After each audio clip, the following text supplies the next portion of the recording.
dès le retour du Nil dans son lit, un gros problème avait surgi. Les limitations des champs avaient disparu. Il fallait alors retracer les limites des champs de chaque paysan et commencer à semer au plus vite. Et il fallait les retracer correctement pour éviter les disputes. Ainsi, les Égyptiens commencèrent à tracer des lignes droites, des rectangles, des carrés, des diagonales, des cercles et des triangles avec des fils et des bâtons. Tout était noté sur des papyrus. Ce fut le début de la géométrie. Ils comprirent un fonctionnement fondamental de la nature. Tout est fractionné ou assemblé en petites unités égales. Cette constatation va leur servir tout au long de leur découverte. Il leur fallait aussi une unité de mesure pour bien délimiter les parcelles. C'est bien de faire de la géométrie, mais il faut mesurer les lignes. Ils pensent au pied du roi. La longueur du pied du roi peut être utilisée comme étalon. Cet étalon sera multiplié et distribué dans tout le royaume. Ils essayèrent les pieds, les bras, les jambes, les coudes du roi, mais il y avait un problème. Cette unité n'était pas fixe. Le problème était réglé pendant son règne, mais tous les rois n'avaient pas la même taille. Le roi suivant voudrait sûrement qu'on utilise son pied ou son coude par jalousie. Dans les collines, en attendant le recul du Nil, les Égyptiens réfléchissaient et cherchaient une solution au problème. Il fallait que cette unité de mesure ait une longueur fixe dans le temps, si possible, qu'elle ne change jamais. Ils observèrent la taille de différents végétaux, celle des fruits, des graines, tout objet y passa. Mais tous ces objets n'avaient pas de taille fixe. Par exemple, si on arrosait bien une graine, l'année suivante, sa taille changeait. Et sur des longues distances, la différence devenait vite importante. Tout d'un coup, ils ont eu l'idée de mesurer l'eau. Oui, l'eau douce du Nil. Ils mesurèrent une goutte et ensuite une autre. Elles avaient toutes la même taille. Du bas Nil jusqu'au haut Nil, les gouttes avaient la même taille. Ils remarquèrent que la taille de la goutte d'eau ne changeait pas année après année. C'est génial. Les Égyptiens ont trouvé l'unité unique. Le diamètre de la goutte d'eau sur une surface imperméable, comme du granit ou de l'alabastre, est constant. Il mesure 1 centimètre. Aujourd'hui, une vidéo incroyable dans laquelle vous allez plonger au cœur de la première étape du projet Serapeum. Oula.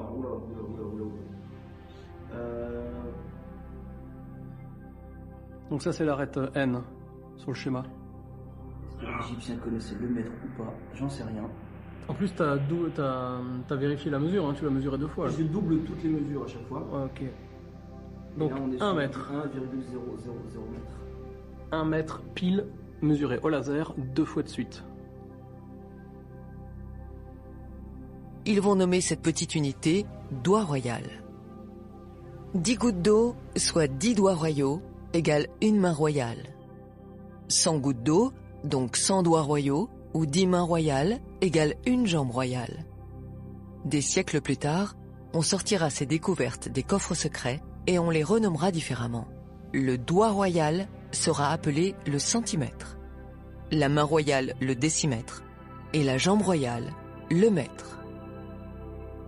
On les présentera comme des découvertes récentes et on se les appropriera made in France. Le diamètre de la goutte d'eau douce mesure ce qu'on appelle aujourd'hui 1 centimètre. L'eau est une constante universelle. La taille de la goutte d'eau douce ne changera jamais pendant des milliers et des millions d'années. Oui, l'unité universelle, le mètre, n'a pas été inventée en 1780, mais elle fut découverte par les Égyptiens il y a des millénaires. Le mètre est une unité universelle parce qu'elle est mesurée sur l'eau. L'eau est la seule matière qui soit stable. Tous les autres matériaux ou objets sont difficiles à mesurer ou alors ils varient dans le temps. L'architecture de l'univers entier est construite sur cette unité. Sur le mètre, cette unité immuable, ont été définies les 6 unités fondamentales de la physique et de la chimie d'aujourd'hui.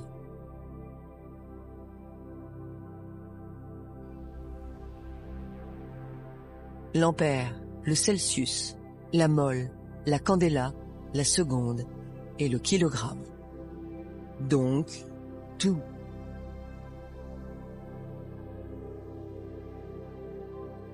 Maintenant que les Égyptiens ont découvert le mètre, ils peuvent tracer les parcelles sans problème. Avec le mètre, ils vont tout mesurer et tout noter.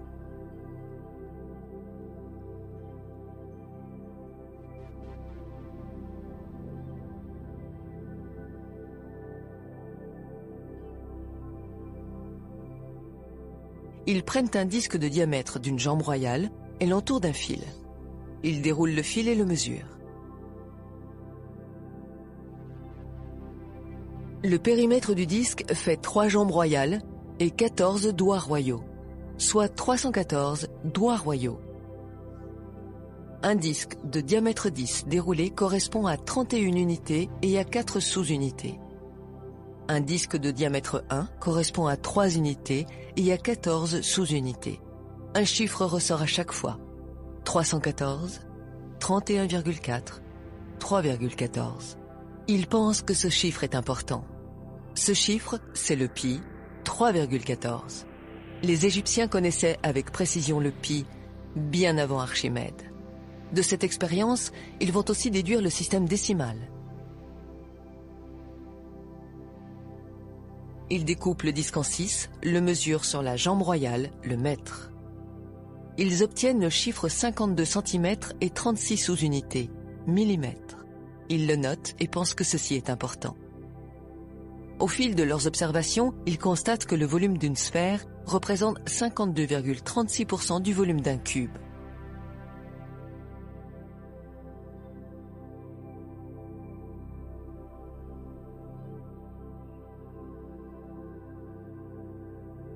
À chaque fois que le volume du cube et de la sphère augmente proportionnellement, ce chiffre ne varie pas. Ils viennent de découvrir l'une des constantes universelles les plus importantes gardées secrètes, le 52,36. Par 2 fois, dans les volumes et dans les formes, ce chiffre est partout. Ils ont conclu que ce chiffre est sacré. Les Égyptiens avaient découvert le chiffre 52,36, qui est une constante universelle comme le pi et le phi. Le 52,36 est une constante universelle importante, plus que le pi et le nombre d'or, puisqu'elle relie l'espace en 2D avec celui de la 3D. Maintenant, comment utiliser ce chiffre unique? Ils posèrent un bâton sur la jambe royale, le mètre, qui est divisé en 100 unités. Ils coupèrent le bâton pour qu'il fasse 52 doigts royaux et 36 sous-unités. La coudée royale était née. La coudée royale vaut 52,36 gouttes d'eau, c'est-à-dire 52,36 cm. À partir de ce moment-là, toute l'Égypte aura pour étalon une constante universelle, la constante royale. La coudée royale égyptienne, telle qu'elle est présentée dans les musées, 28 doigts ou 7 paumes, est incompréhensible. Elle est déguisée de façon à ce que le peuple ne comprenne pas l'origine de cette coudée. Peu importe qui a déguisé la coudée, mais quand on la pose sur un mètre, elle affiche 52 cm et 36 mm. Elle devient une constante universelle. Elle prend tout son sens.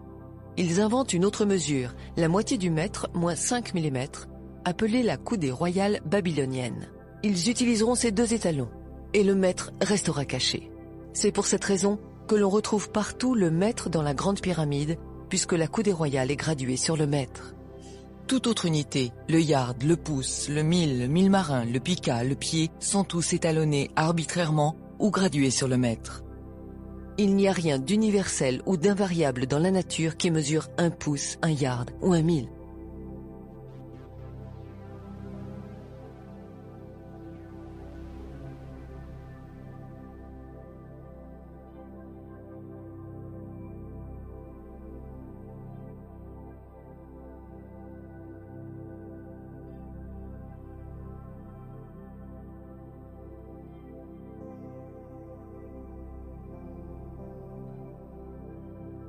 Empiriquement, les Égyptiens vont aussi découvrir le nombre d'or.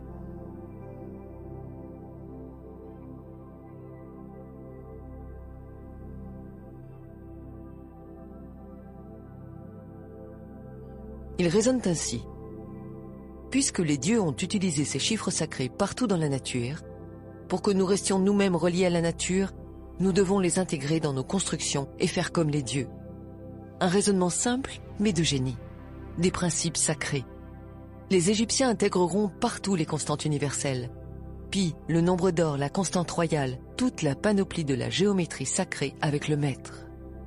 Les Égyptiens connaissaient la suite de Fibonacci en nombre d'or des milliers d'années avant lui et l'ont appelée la suite d'addition. Le temple de Képhren, le temple d'Edfou, le palace d'Akhénaton sont construits avec le rectangle d'or. Voici la vérité, bien loin de l'image des Égyptiens primitifs qui tapaient des cailloux l'un contre l'autre et qui tiraient des pierres tout au long de la journée. Parvenus à ce stade, les Égyptiens pensèrent qu'ils pouvaient aussi utiliser l'eau comme étalon de poids.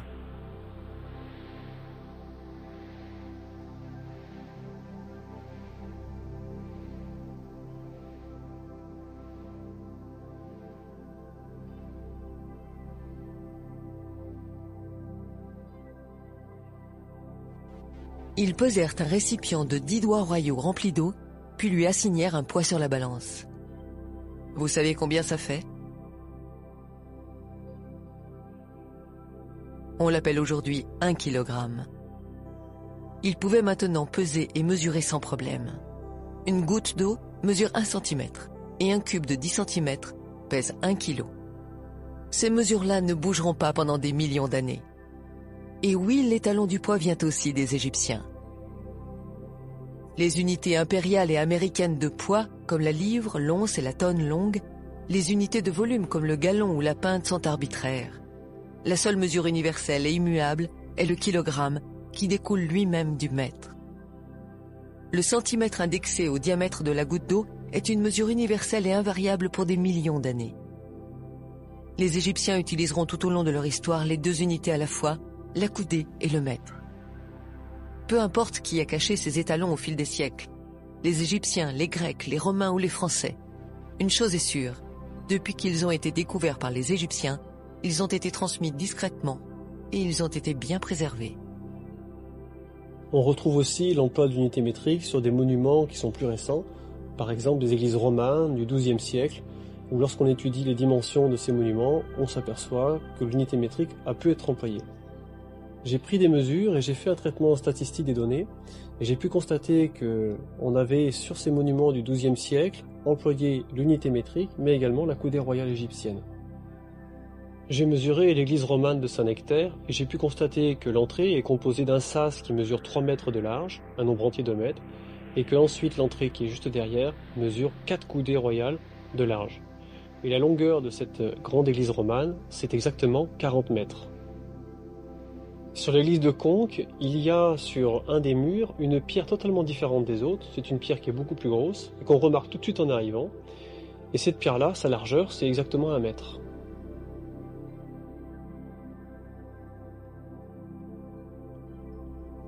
La chambre du roi, elle, sera construite avec la dimension de 10 coudées par 20 et 11,18 coudées de hauteur.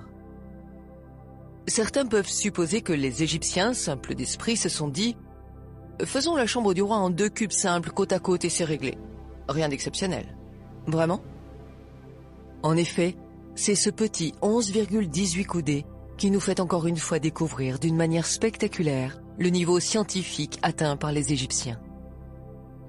Les 4 constantes universelles, pi, le nombre d'or, le nombre royal et le mètre, vont être fusionnés de la manière la plus parfaite et incroyable qu'il soit. Si on relie par des traits les coins de la chambre, on découvre que le périmètre de la chambre fait 31,416 mètres, soit pi en dixième de mètre. La somme des 3 côtés de ce triangle est égale à 52,36 coudées, la constante royale. Ce triangle est le triangle sacré d'Isis, 3, 4, 5. Et maintenant, oubliez les unités de mesure, le mètre, la coudée, le pouce, le yard, le mille, etc. L'idée des Égyptiens est d'exprimer le chiffre 100 et de construire la chambre avec 100 pierres. Ils vont choisir 7 numéros pour que la totalité fasse 100. Ils calculent leur racine carrée. Ensuite, le nombre d'or, phi, au carré, multiplié par la racine carrée de 4, 5, 9, 16, 20, 21, 25. Pour nous montrer 4500 ans plus tard que ces équations sont correctes, avec les résultats de ces équations, ils vont construire la chambre en mètres. Ceci démontre que la chambre du roi est construite directement avec l'étalon sacré, l'universel, le centimètre. Voilà le niveau scientifique des Égyptiens. Voici quel est notre savoir, nous disent-ils. Ils n'ont pas gravé les équations en hiéroglyphes, mais ils ont utilisé les mathématiques pour exprimer leurs connaissances. Ici, tout est réalisé en granit inaltérable pour que ce message ne bouge pas d'un millimètre dans le temps. Ce message, cette prouesse scientifique, enveloppera l'âme du dirigeant de cette grande civilisation, nommée Khéops.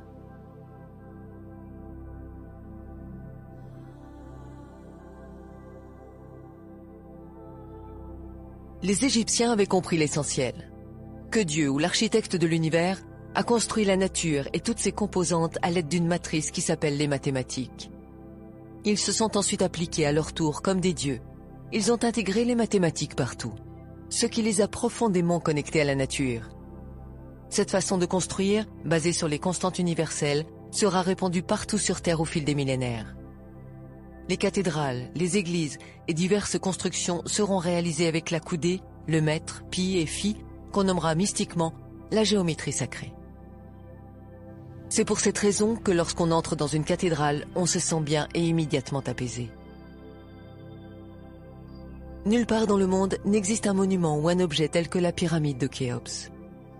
Dans son livre de 311 pages, La chambre de Khéops, l'auteur exprime son admiration en seulement 4 phrases. Il serait vain d'y chercher des traces d'improvisation, de modification ou d'imperfection. Du sol au plafond, tout est parfaitement réalisé, dit Gilles Dormian. Les petits pavés de granit venus d'Assouan seront acheminés par les fils de transporteurs. Ainsi, 1500 tonnes de granit seront montées en pavés de 30 à 40 kilos. La pyramide continue à s'élever. Ils coulent toujours le parement pour ensuite remplir l'intérieur. Ils utilisent les mêmes coffrages depuis déjà 10 ans. Les Égyptiens prenaient bien soin de leurs outils. Les passages se ferment un par un au fur et à mesure que la pyramide monte.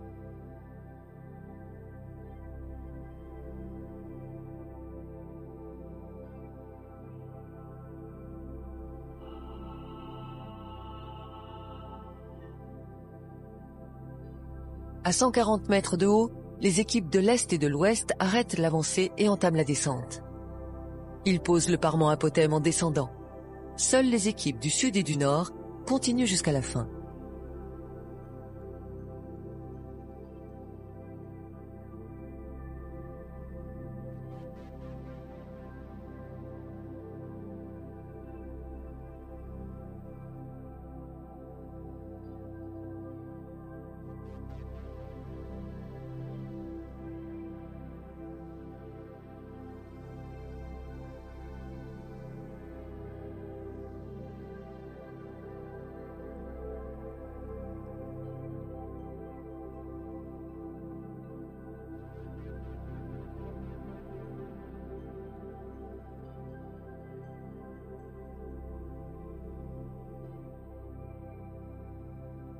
L'architecte Enyounou et Khéops montent symboliquement pour décoffrer le pyramidion.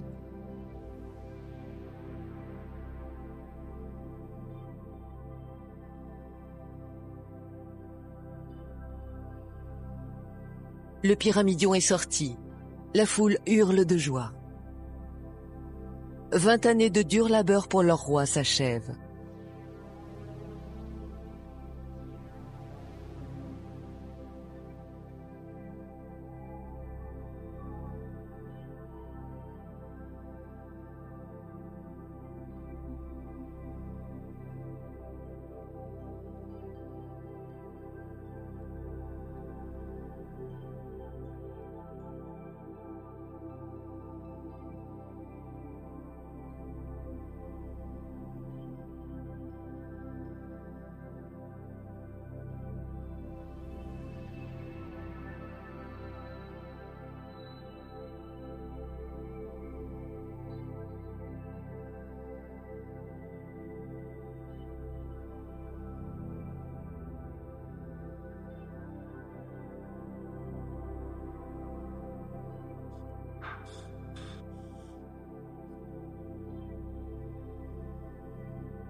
Les fossés ont été creusés et agencés tout autour pour entreposer les bateaux solaires.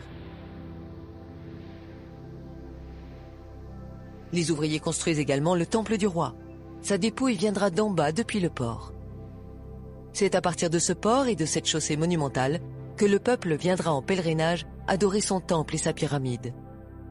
C'était une sorte de boulevard de promenade comme il y en a dans toutes les villes aujourd'hui.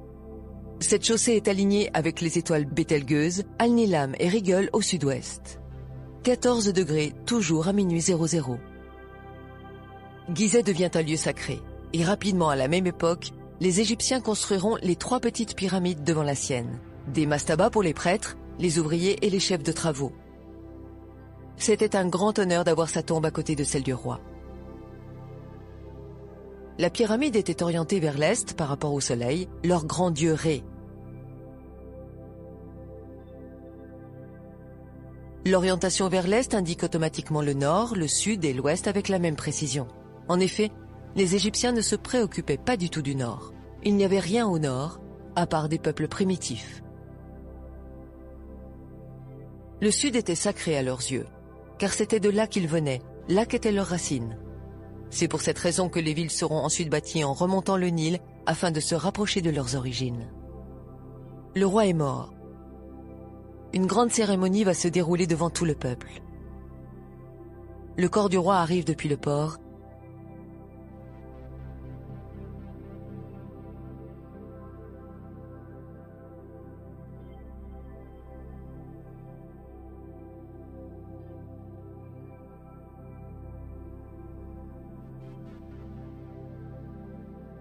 Il est momifié dans le temple.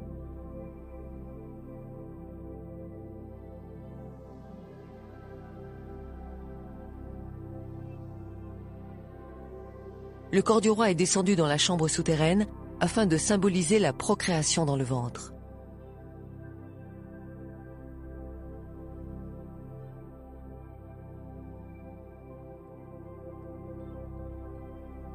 Puis c'est la naissance. Il sort de l'obscurité et vient à la lumière du jour, symbolisée par l'arrivée au niveau du sol.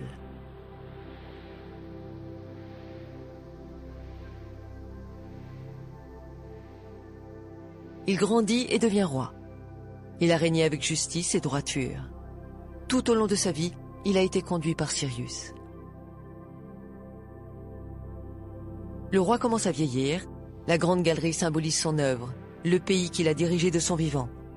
Le chemin de retour symbolise la vieillesse. C'est le dernier chemin. Une sorte de passion du Christ. Une cérémonie dirigée par les prêtres accompagne le rite. Les prêtres tirent la dépouille à l'aide des cordes pour son ultime ascension à partir des herses de granit. Le granit, symbolique sacré. La dépouille du roi arrive dans sa dernière demeure, là où son âme va partir pour l'éternité. Le corps restera là, jusqu'à l'arrivée de Ré, le 14 juillet prochain. Son corps était posé dans le sarcophage et son bateau était enterré devant sa pyramide. En attendant Ré, afin de combattre les ténèbres, l'âme du roi sortait la nuit grâce au conduit. Ainsi son âme pouvait naviguer dans les cieux.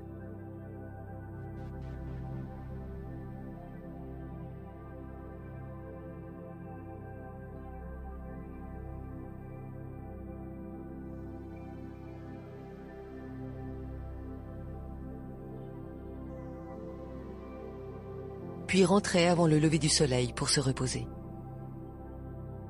La chambre souterraine et la chambre médiane sont parfaitement centrées dans l'axe de la pyramide, sauf celle du roi. C'est la première chose qui frappe quand on regarde une coupe de la pyramide. Une anomalie? Une imperfection? Non. Cela correspondait à un rituel précis.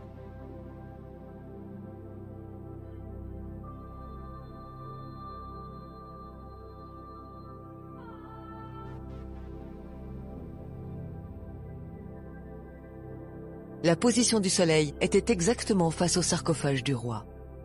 Le roi attendait Ré dans sa chambre.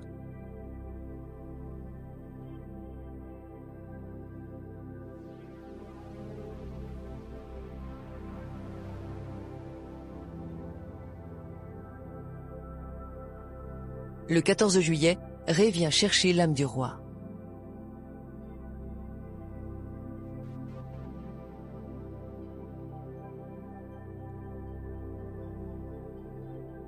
Ils partent ensemble pour l'éternité.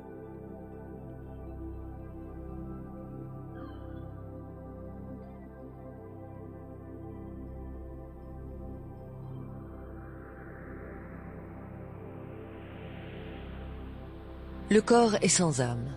La dépouille sera enterrée dans un lieu secret. La pyramide peut maintenant se fermer. Cette pyramide et sa symbolique va rester fermée pour l'éternité dans son intimité. En sortant avec la dépouille, les ouvriers referment la chambre avec les blocs de granit prévus à cet effet.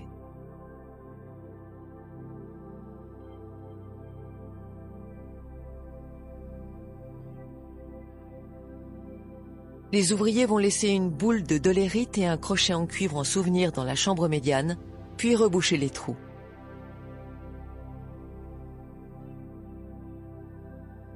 Ils déplacent les 3 bouchons de granit pour fermer l'entrée et rebouchent l'emplacement.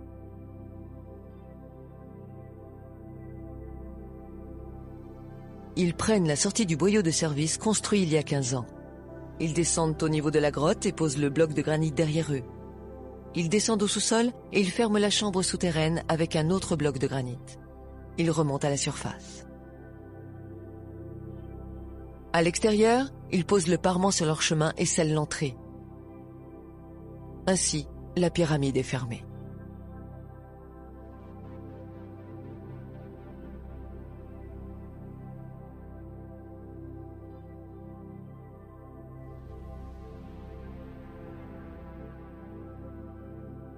En bouchant les entrées avec des pierres de granit, les Égyptiens ont pensé que la pyramide serait inviolable. Ils n'avaient pas imaginé que des siècles plus tard, l'homme découvrirait le fer, la dynamite, les explosifs.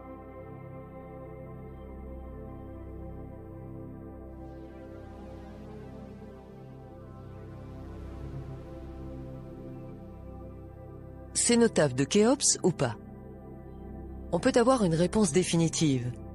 En 1970, un projet pour explorer les conduits de la pyramide avec des robots voit le jour. C'est le projet Jedi. Dans le conduit sud de la chambre médiane, le robot découvre des traces de dessins en rouge qui datent du jour de la construction. Il suffit de faire les prélèvements de cette peinture et de comparer sa composition chimique avec les hiéroglyphes trouvés dans les cavités de la chambre du roi. Il se peut que ce soit la même main.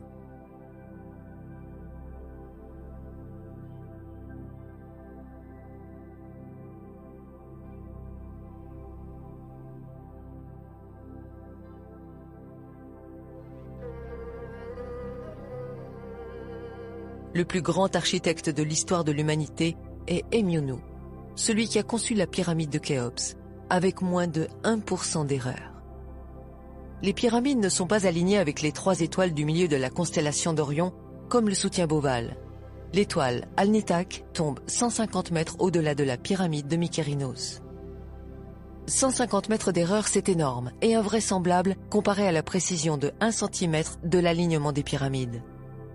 Les 3 pyramides sont alignées sur les étoiles Beltégeuse, Alnilam et Rigel.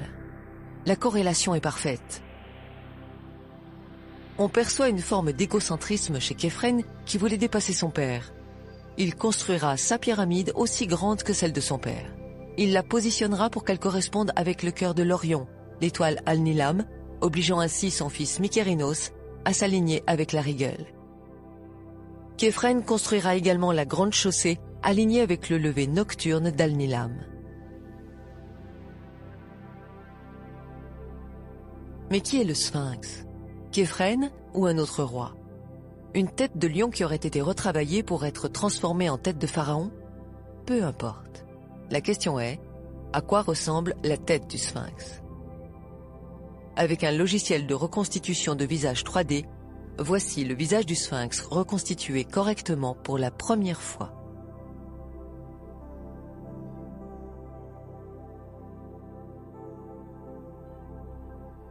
Sans commentaire. Puisqu'ils étaient noirs, il est logique de faire une sculpture à leur image.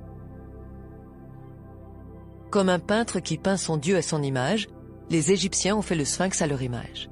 On imagine mal des Égyptiens blancs réaliser une sculpture de leur dieu ou de leur roi avec un profil nègre. Vous avez entendu le mot nègre.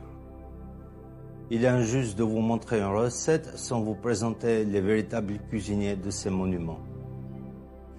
Regardez toutes ces sculptures. Vous remarquerez une chose, elles ont toutes les nez cassés.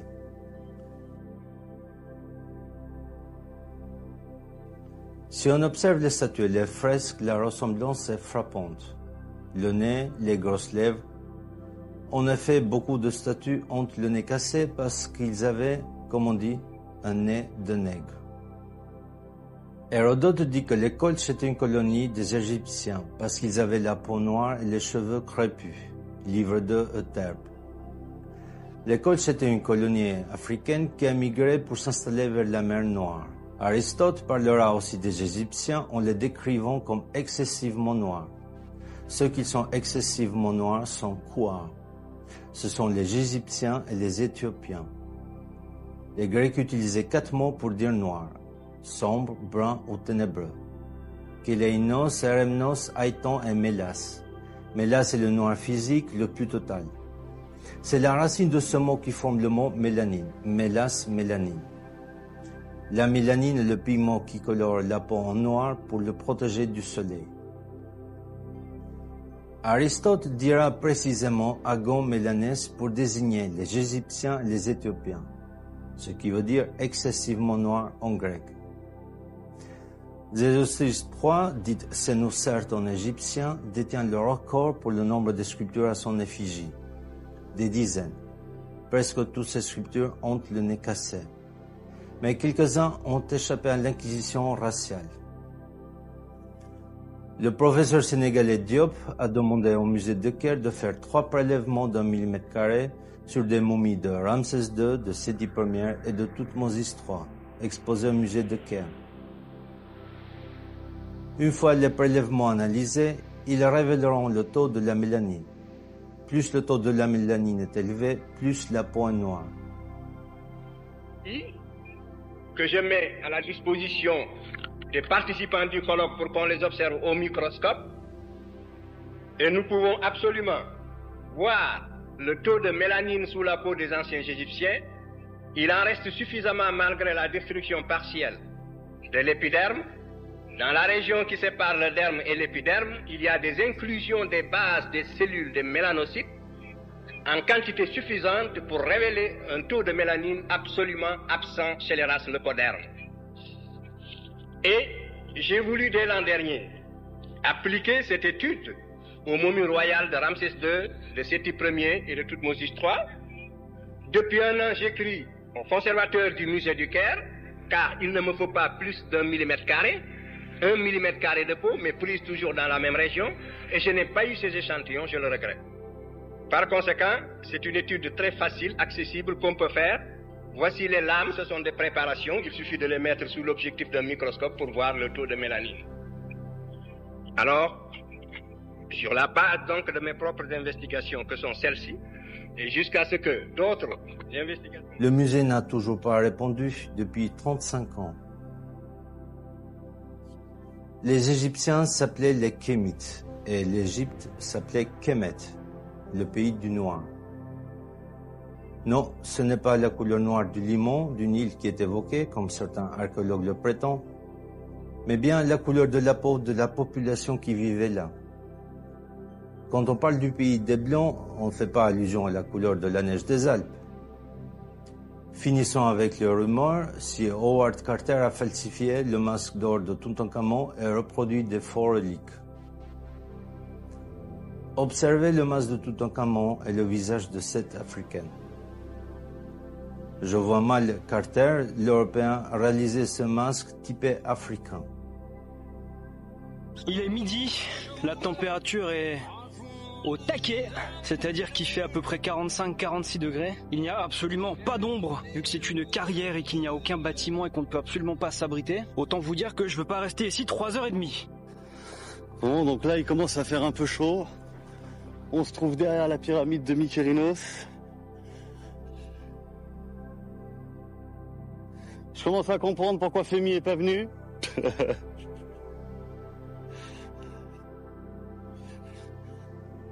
En Égypte, pendant les mois d'été, période pendant laquelle les pyramides étaient construites, les températures atteignaient 45 degrés et plus.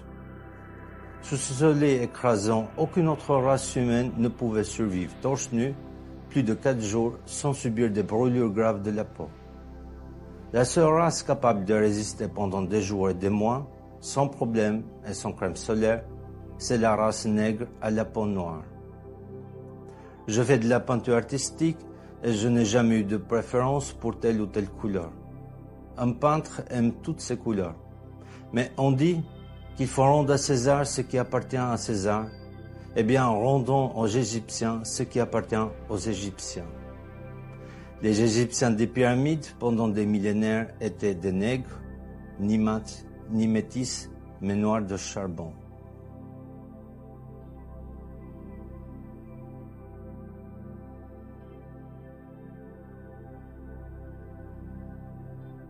Les Égyptiens ont mémorisé et imprimé leur négritude dans le granit et dans le quartz pour l'éternité. Que doit-on faire? Les détruire pour effacer cette époque de l'humanité? Les cacher? Parler? Ne pas parler? Posez-vous ces questions. Tous ceux qui visitaient l'Égypte repartaient éblouis par le pays des Lumières. Au fil des siècles, le savoir d'Imhotep et des Égyptiens s'échappera et se propagera à travers le monde entier. Leur savoir ne sera pas perdu. Il sera partagé, parfois pris de force par les Perses, les Grecs, les Philistins, les Romains, le monde entier. Il sera transmis de génération en génération. Pendant presque 3000 ans, Imhotep a été vénéré comme un dieu. Des pèlerins venaient chaque année de tous les coins du monde jusqu'en l'an 350, date à laquelle Constantin décida de convertir tout l'Empire au christianisme. À partir de cette époque, les temples dédiés à Imhotep le prophète seront détruits et les prêtres massacrés. Les croyances païennes et égyptiennes ancestrales seront toutes effacées. Imhotep sera remplacé par Jésus-Christ et il tombera dans l'oubli. Le traité d'Imhotep sera remplacé par le serment d'Hippocrate. Les Afro-Égyptiens étaient vus comme des dieux pour les peuples qui les rencontraient. Nous réalisons maintenant qui sont ces extraterrestres et ces dieux. C'étaient les premiers scientifiques de l'humanité, les pères de la chimie, de la physique, des mathématiques et de la géométrie. Les Égyptiens ont fondé la civilisation moderne. Le Nil était doublement sacré. Il offrait de la nourriture, mais pas seulement. Le Nil leur a donné ce qu'il y a de plus précieux au monde, le temps. Du temps, 4 mois par an pour réfléchir et observer. Du temps pour faire de la science. Qu'est-ce que la science? Quelle est la définition de la science même? La science est expérimentale, vérifiable et visible.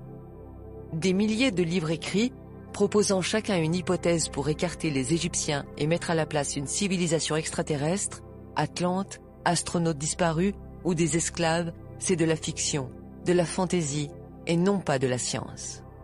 Il n'y a aucune preuve pour affirmer l'existence des extraterrestres. Un mythe disparaît, et plus précisément celui d'une civilisation inconnue. La vérité, c'est que cette civilisation, mystérieuse et grandement développée, est l'Égypte.